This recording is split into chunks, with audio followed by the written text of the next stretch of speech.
Para andar numa cidade de carro, de bicicleta ou mesmo a pé, a gente precisa conhecer os diversos símbolos que existem para nos orientar melhor nessas ruas tão movimentadas.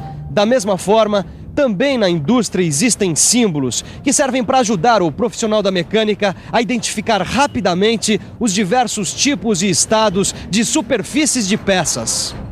Por isso, nessa teleaula, você vai saber como os símbolos foram convencionados na mecânica, sendo representados por desenhos técnicos. Além disso, você vai aprender como é e como funciona o rugosímetro. Agora você me dá licença que a nossa teleaula está começando.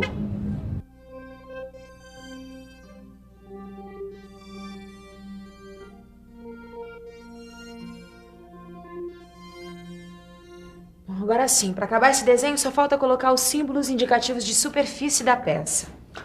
Mas para isso a gente vai ter que consultar esse tipo específico de simbologia. A norma ABNT NBR 8404. Mas para você entender mais facilmente como funciona essa simbologia, o melhor é saber como funciona um símbolo sem nenhuma indicação.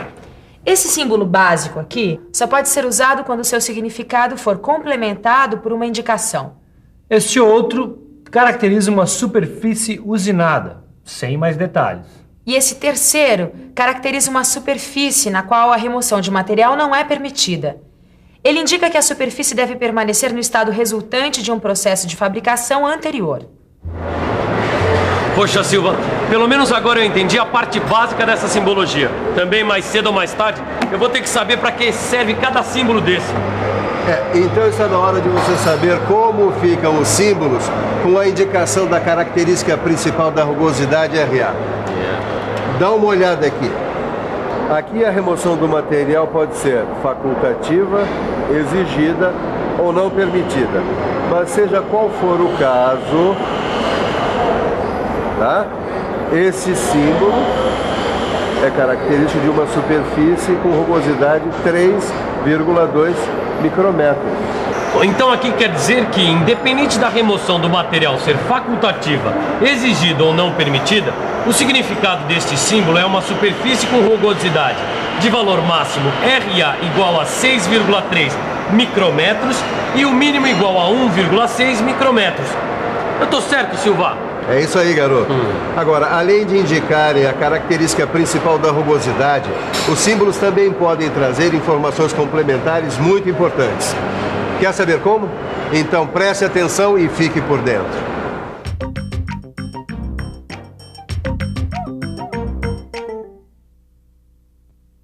O significado deste símbolo é o do processo de fabricação, que neste caso é o de fresar. Este outro indica que o comprimento da amostragem cut-off deve ser de 2 milímetros e 5 décimos. Já este aqui informa que a direção das estrias deve ser perpendicular ao plano de projeção da vista. Este aqui conta que o sobremetal para a usinagem deve ter 2 milímetros. E por fim, com este símbolo, é feita a indicação, entre parênteses, de um outro parâmetro de rugosidade diferente de RA, como por exemplo, o RT, igual a 4 décimos de milímetro. Bom, esses símbolos podem ser combinados entre si. Ou então eles podem ser utilizados em combinação com os símbolos que indicam a principal característica da rugosidade RA. Vamos dar uma olhada como é que ficam esses símbolos mais completos. Olha, aqui, por exemplo, é uma indicação complementar e explica o sentido do símbolo. E aqui, como dá para entender, significa que uma indicação complementar explica o significado dos símbolos. Agora, pode acontecer de um desenho técnico vir com diversas especificações do estado de superfície no símbolo. Veja como elas funcionam. Em A, vem o valor da rugosidade RA em micrômetro, ou classe de rugosidade N1 até N12. Em B, está indicado o método de fabricação, tratamento ou revestimento. Em C, ficamos conhecendo o comprimento de amostra em milímetros do cut-off. No D, está a direção das estrias.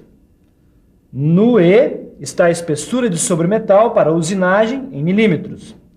E, finalmente, o F traz outros parâmetros de rugosidade indicados entre parênteses. Agora sim, já está bom para você acompanhar com a gente como é feita a indicação nos desenhos. Olha só. É que os símbolos e inscrições devem estar orientados de modo que possam ser lidos tanto com o desenho na posição normal, como pelo lado direito. Você está vendo? Este aqui é o RA máximo que aparece no visor do rugosímetro. Tá aí um assunto que eu ainda não manjo muito bem. Visor do rugosímetro. Silva, tem os números que aparecem no visor que eu ainda não sei muito bem o seu significado. Que tal a gente aproveitar esse finalzinho do horário do almoço para acabar de vez com esse assunto? Calma, eu já vou te explicar. Antes, eu queria te falar da direção das estrias. Olha aqui. Esse símbolo está dizendo que a estria deve ser paralela ao plano de projeção da vista sobre o qual o símbolo é aplicado. Este outro mostra que a estria deve ser perpendicular ao plano de projeção da vista sobre o qual o símbolo é aplicado. E este aqui indica que as estrias devem ser cruzadas em duas direções oblíquas em relação ao plano de projeção da vista sobre o qual o símbolo é aplicado. Com este outro aqui, nós ficamos sabendo que as estrias devem ter muitas direções. Este outro informa que a direção das estrias é aproximadamente central em relação ao ponto médio da superfície ao qual o símbolo é referido. E esse último diz que a direção das estrias deve ser aproximadamente radial em relação ao ponto médio da superfície ao qual o símbolo é referido. Mas, Silva, se for preciso definir uma direção das estrias que não esteja claramente definida por nenhum desses símbolos que a gente viu...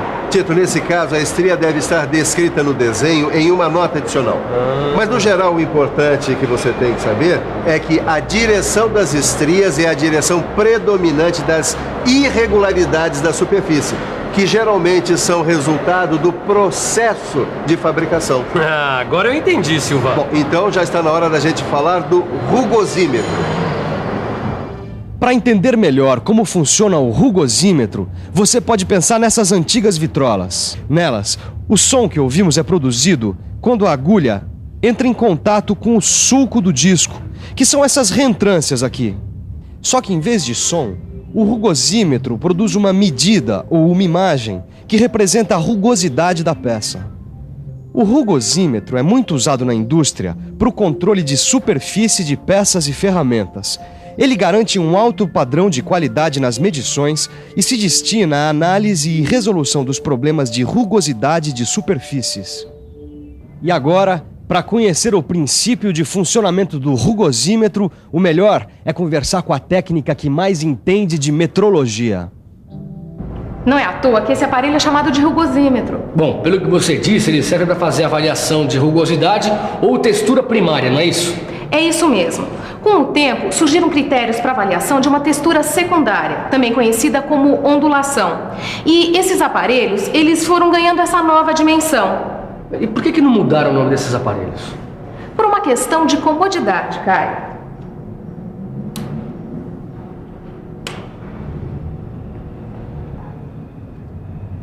Assim, ficou o nome genérico de rugosímetro também para esses aparelhos que, além da rugosidade, medem a ondulação.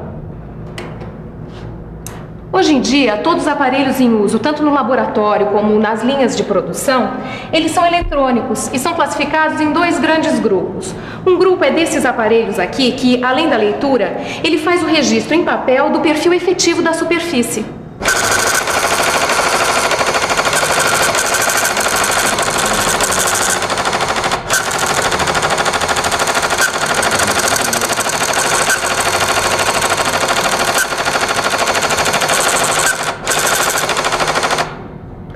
Eles têm mais uso nos laboratórios, pois também apresentam um gráfico que é importante para uma análise mais profunda da textura superficial.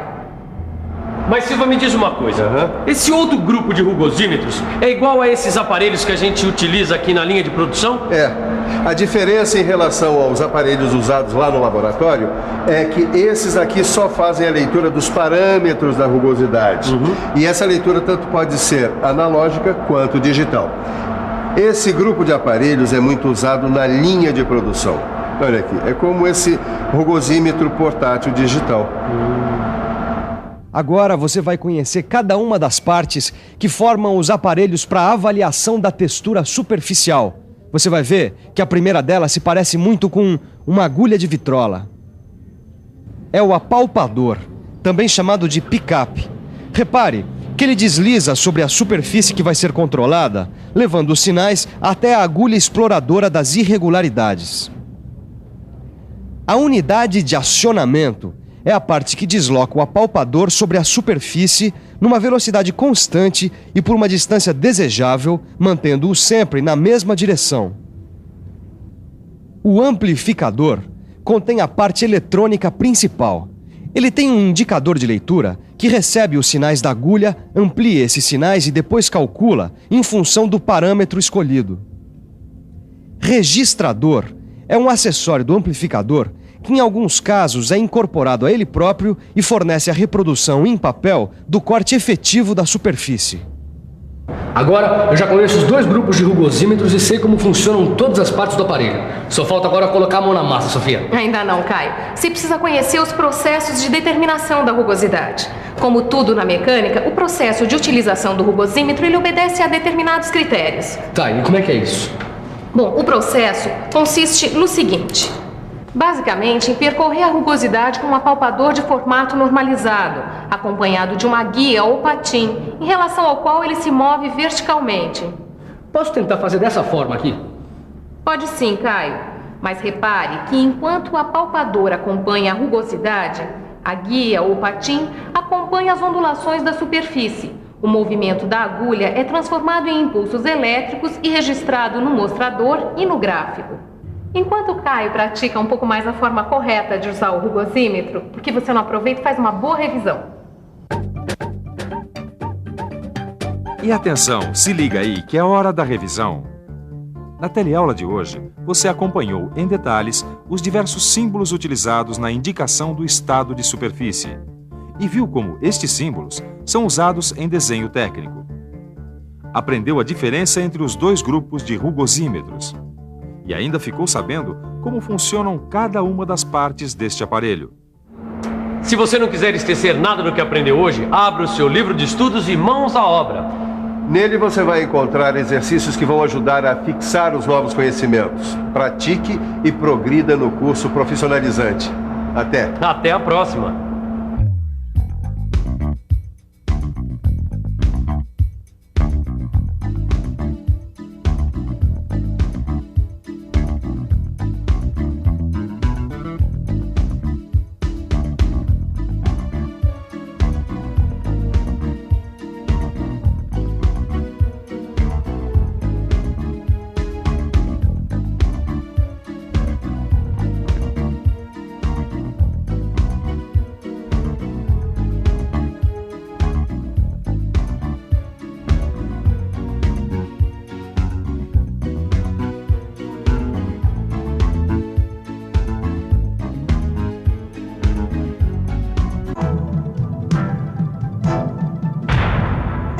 Telecurso 2000, um programa de educação do Sistema Fiesp e da Fundação Roberto Marinho.